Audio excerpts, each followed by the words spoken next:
Come on at 12:30. You know you will. Yeah. Okay, we're gonna start the show now. All right.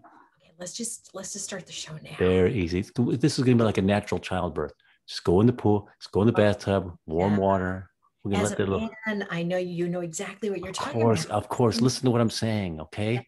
Pay attention. Learn something. This is one of the things I want to talk about. Hi, I'm Melinda McKinsey. I'm her partner, Tom Wise, And I am currently in Brooklyn, New York, and where it is I'm in.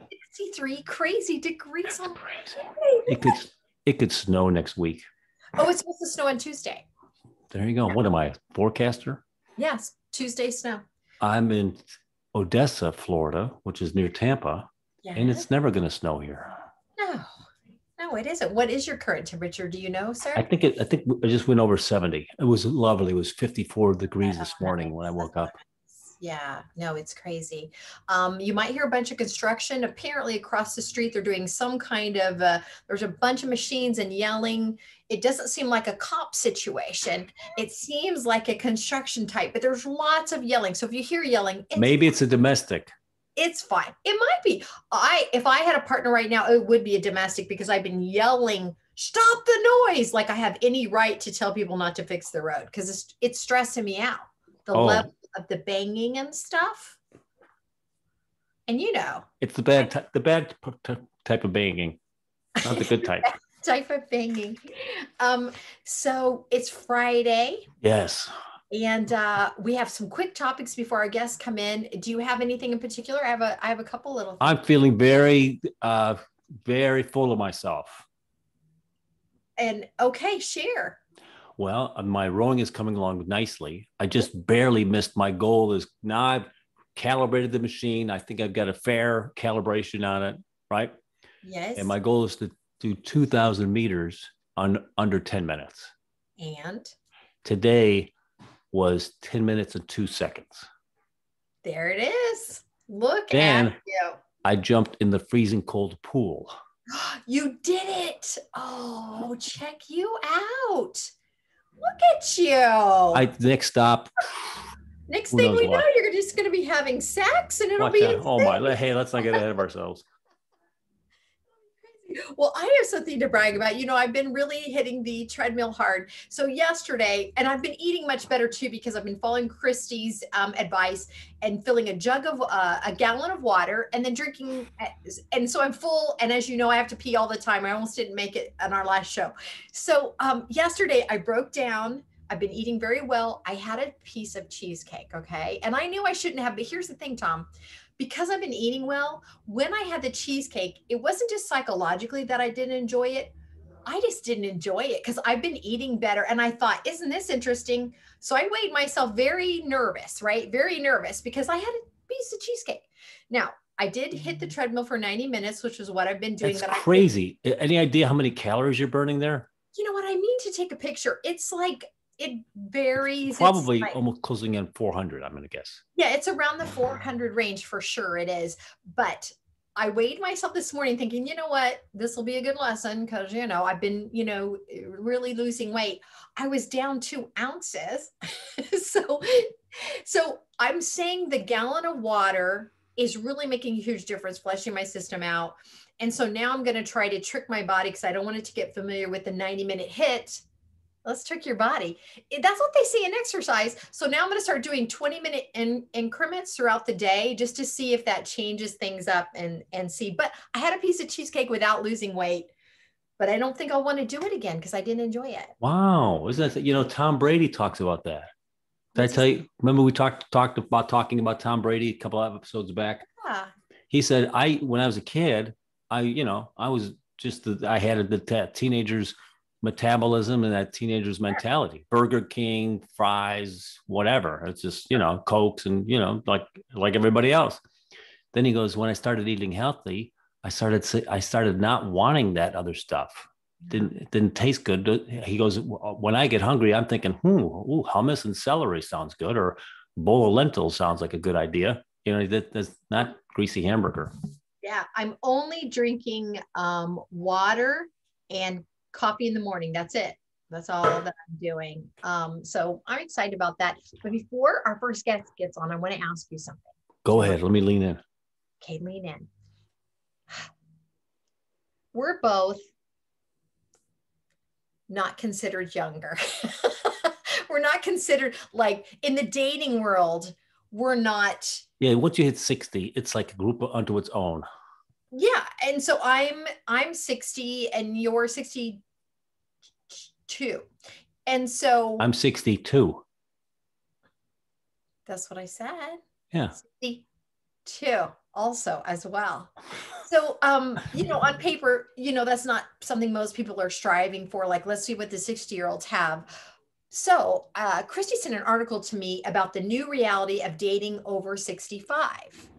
And would you like to guess what they're saying? This is a statistical study that they did. So there's a bunch of numbers you're going to like. I love it. What do you think they're saying? The premise of this article is, what is the reality of dating over 65, of what the men are dealing with versus what the women are dealing with? What do you think that reality is? Over 65. I tell you this, a lot of people don't want to get out of their routine. You'll meet somebody and you'll come up with a bunch of excuses. 45 minutes away. Or I can just stay here in my pajamas and watch TV. I got to get up. I got to drive somewhere. I got to pay for dinner. Right. She's probably doesn't look like a picture. She's going to be late. And do I really want sex anymore? And I don't know. And she's probably thinking, oh, he doesn't look like his picture. He's going to drive a shit box. He's going to want to get money out of me. And he probably can't get an erection anyway. Right. So what do they say? And so to tie into this conversation, the reason I'm wearing, this is a robe. I'm wearing my pajamas today because it's Friday and I'm going to relax. It's going to rain later. And I'm in the mood. Look at you. You're set. I am set and I am 60 and I'm not going anywhere. So here's what this article says, Tom. So you're right on a lot of things. I do want to ask you one more question. Yes, you in the red. What do you think the difference is in long-term expectations between men over 65 and women over 65? Because this is the key point to this article. Oh, long-term expectations. It's interesting because now, you forget about the age difference when you're 45 and 35. Yes. Now, if I was a woman who's 65 years old and I was going to date a guy that was 68 years old, yes, I'm like, I want to sign an agreement. I'm not wiping his ass in 6 years when he's incapacitated. It's kind of a lot, right? I'm going to digress for just a second. When I was working, there was a young man in his 30s that was interested in having a relationship with me. And I tried to explain to him the reality of the biology because he's like, oh, but you're vibrant. And I said, okay, here's what you need to hear from me. Biologically, I'm 60. In 5 years, it could all go south. In 5 years, you're peaking. And I'm going to spend 5 years with someone who will either be disgusted by me or will just walk away. That's the reality. I'm not being cruel. That's the reality. I'm not going to invest the last 5 prime years into something that's going to destroy me. And he just fought me. He's like, no, I said, it's a reality. Yeah, because he wants to bang for 5 years and he knows he's walking away in 5 years anyway. Of course. What a fun 5 years for him. He can put another notch up and then I'm wrecked. Right. Well, not that it wouldn't be fun 5 years for you. It just wouldn't be any long-term. You'd like to get, what, my brother, he found this very nice woman and he was in his mid 60s. Okay. She was even older than he was. Okay. They eventually got married and have a very nice life in the suburbs of Chicago, but they both had that kind of like agreement. They were both in similar shape, similar finances. And there wasn't, so they were looking for a long term. So can it happen? Absolutely. But it's hard to find that match. Oh, yeah. And I don't want to fight that fight of, I know what the reality is of health and everything else. And I don't want to be in a relationship where I'm constantly reminded of how I'm Aging. Look, I can't control that, I right? mean, you see women all the time just chasing the aging thing through their 40s. I can't get on, she says. Christy Gillespie. Uh-oh. We got to get Christy on because I want her to be part of this conversation. Let me see if I have another. Uh, On my end, it says she's joined us. really?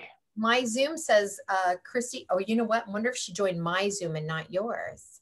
I had sent her a Zoom the other day. Make sure she's on your Zoom. Okay, let me copy link. Yeah, it looks like she joined my Zoom from the other day. That's what it is. So tell her to get onto yours. Don't tell me what to do, okay? And then do this.